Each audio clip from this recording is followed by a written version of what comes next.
আসসালামু আলাইকুম, সবাই কেমন আছেন? আশা করি সবাই অনেক ভালো আছেন। তো আল্লাহর অশেষ রহমতে আমিও খুবই ভালো আছি। তো আজকে আপনাদের সাথে খুবই মজার একটি দেশি মুরগির কষা ভুনা শেয়ার করব। তো চলুন তাহলে দেখে নেই।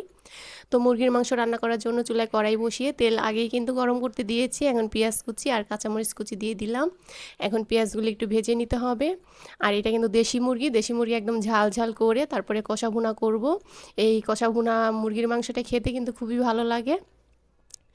তো এইখানে আমি 2টা তেজপাতা ছিঁড়ে দিয়ে দিয়েছি, তারপর দারুচিনি, এলাচ, লং দিয়ে দিয়েছি, গোটা মশলা কিছুটা দিয়েছি।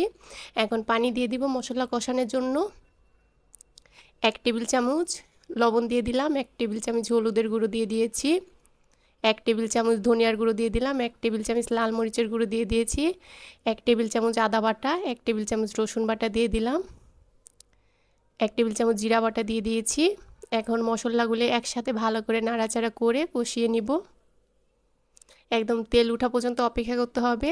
তো দেখতেই পারছেন তেল উঠে গেছে, পানি শুকিয়ে একদম তেল ভাসা ভাসা যখন হয়ে যাবে তখন মুরগির মাংসগুলি দিয়ে দিব। তো মুরগি কিন্তু আগে থেকে কেটে ধুয়ে পরিষ্কার করে নিয়েছি। এখন মাংসগুলি দিয়ে দিব আর মশলাটা ভালো করে কষিয়ে নেবেন। মশলা যত কষাবেন ততই কিন্তু তরকারি খেতে ভালো লাগবে।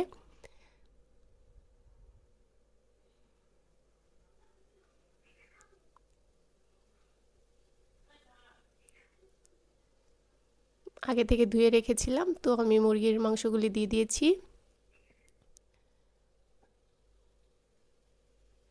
তো ভালো করে কষিয়ে নিব। এই দেশি মুরগির কষা ভুনা খেতে কিন্তু অসাধারণ লাগে। তো দেখতে পাচ্ছেন একদম তেল উঠে গেছে, আমি কিন্তু অনেকক্ষণ কষিয়ে নিয়েছি। তো এত তো দেখানো হয় না, স্কিপ করেছি। তো যত ভালো করে কষাবেন তত কিন্তু তরকারি খেতে আরও বেশি ভালো লাগবে। একদম ঝোল শুকিয়ে গেছে আর কষানি কিন্তু অনেকটা সিদ্ধ হয়ে গেছে। এখন পানি দিয়ে দিব। তো চুলার আঁচ কমিয়ে তারপর ভালো করে কষিয়ে নিয়েছি। এখন পরিমাণ মতন পানি দিয়ে দিলাম। বেশি পানি দেওয়ার দরকার নেই, ঝোল কিন্তু বেশি রাখবো না, একদম মাখা মাখা করে ফেলবো। আর কষানি কিন্তু অনেকটা সিদ্ধ হয়ে গেছে। তো আমি তাপ কমিয়ে তারপরে কষিয়ে নিয়েছিলাম ঢাকনা দিয়ে ঢেকে। তো দেশি মুরগি কিন্তু হতে একটু সময় বেশি লাগে। তো কষানি কিন্তু অনেকটা সিদ্ধ হয়েছে, আর যেই পানি দিয়েছি তাতেই সিদ্ধ হয়ে যাবে। তো নামানোর আগ দিয়ে ভাজা জিরার গুঁড়ো দিয়ে দিব। ভাজা জিরার গুঁড়ো দিয়ে তারপরে তরকারি নামাবেন, তাহলে কিন্তু তরকারি খেতে আরও বেশি ভালো লাগে। তো দেখতেই পাচ্ছেন কালারটা কত সুন্দর হয়েছে। আর কিছুক্ষণ জাল করে তারপর নামিয়ে ফেলবো।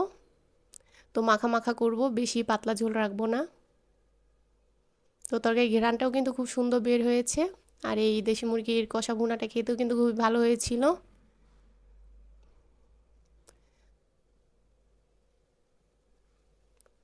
তো হয়ে গেছে, নাড়াচাড়া করে তারপর নামিয়ে ফেলবো। ঠান্ডা হলে কিন্তু ঝোল আরও ঘন হয়ে যাবে। তো গরম ভাতের সাথে, পোলাওর সাথে, পিঠার সাথেও কিন্তু খেতে ভালো লাগে। ঘন ঘন ঝোলও ভালো লাগে, পাতলা ঝোলও ভালো লাগে খেতে। দেশি মুরগি যেইভাবে রান্না করবেন সেইভাবে কিন্তু খেতে খুবই ভালো লাগবে। তো তরকারিটা হয়ে গেছে, এখন আমি বাটিতে সাজিয়ে নিব। দেখুন কত সুন্দর হয়েছে তরকারির কালারটা, দেখতে যতটা সুন্দর হয়েছে খেতে কিন্তু আরও বেশি ভালো হয়েছে। তো এইভাবে করে আমার রেসিপি ফলো করে বাসায় একবার হলেও ট্রাই করবেন। আর আমার রেসিপি যদি ভালো লাগে তাহলে অবশ্যই লাইক করবেন, কমেন্ট করবেন, শেয়ার করবেন, আমার পেজে ফলো করে দিবেন। আর সবাই ভালো থাকবেন। আল্লাহ হাফেজ।